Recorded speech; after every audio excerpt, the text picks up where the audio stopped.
నాకు లైఫ్లో దొరికిన అతి పెద్ద వరం ఏంటంటే మా అమ్మ నాన్నలు కష్టం నుంచి పెరగడం. నాకు కష్టం తప్పించి నాకు ఇంకోటి ఏది తెలియదు మేడం.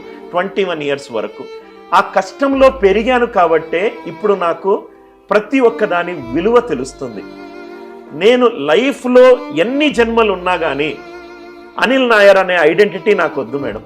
లీలా మాధవన్ కుట్టి కొడుకుగానే నాకు ఐడెంటిటీ చాలు. నేను ఎంత గొప్పగా సాధించినా మేడం, కొన్ని మా అమ్మ నాన్న చేసిన పనులు నేను చెయ్యలేను మేడం.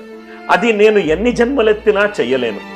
ఎందుకు అనంటే నేను నా గురించి కాకుండా ఇంకోళ్ళ గురించి ఆలోచించడం అనేది మా అమ్మ నుంచే నాన్న నుంచే నేను నేర్చుకున్నాను. మా అమ్మ ఒక లైన్ చెప్పేది మేడం నాకు, నువ్వు ఎదిగేటప్పుడు కొంతమంది తారసపడతారు, వాళ్ళను ఎప్పుడూ టచ్లో పెట్టుకో.